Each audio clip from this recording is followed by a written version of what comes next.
मैं doctor Kashan Indian Institute of Life Sciences Sheikhpura से। आज जो हमारी बुक है ये एनिमल न्यूट्रिशन है। ठीक है। Book code 104 chapter 4। जो आज पढ़ रहे हैं वो है जानवरों की खुराक में हम जो बाई प्रोडक्ट का इस्तेमाल करते हैं उसकी अफादियत क्या है और कौन कौन से बाई प्रोडक्ट हैं जो हम इस्तेमाल कर रहे हैं।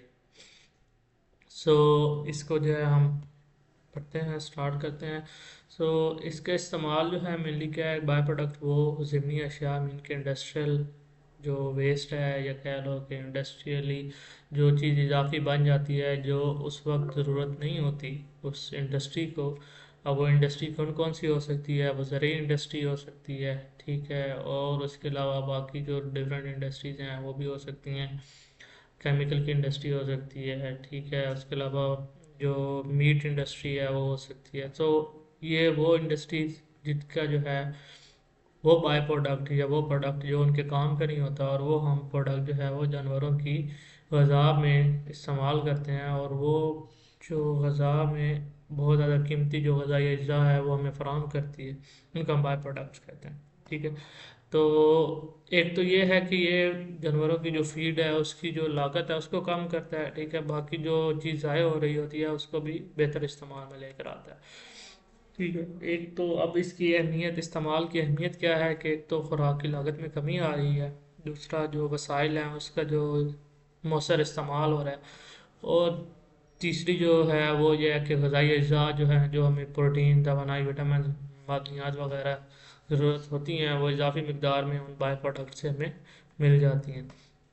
इसके अलावा क्या होता है कि जानवर की जो है वो दूध और गोश्त की पैदावार बेहतर होती है उससे, और ये एक माहौल दोस्त तरीका है मीन के जो वेस्ट वैसे नॉर्मली जाना होता है वो हम उसको अच्छे तरीके से इस्तेमाल कर सकते हैं।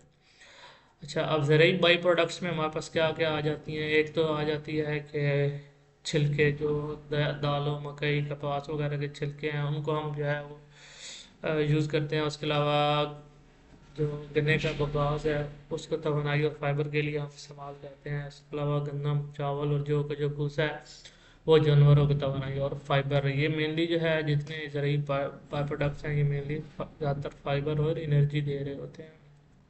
ठीक है। उसके बाद आ जाता है हमारे पास तेल निकालने वाली सनत के बाय प्रोडक्ट्स, जिसके अंदर जो है हम कपास की खल, सरसों की खल, सोयाबीन की खल जो है ये हम आ जाते हैं।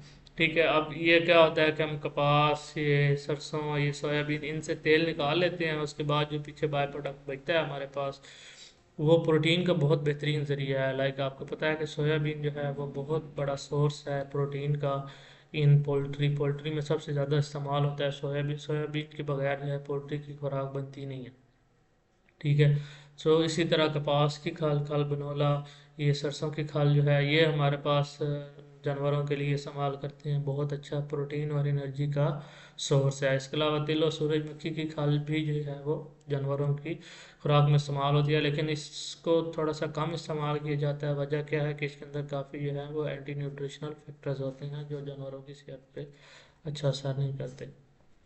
उसके बाद है अनाज की सनत की बाय प्रोडक्ट्स, गंदम और चावल का चोकर जो है आपको पता है हर तकरीबन जिसने भी जानवर रखे हैं वो चोकर वगैरह का इस्तेमाल करता है।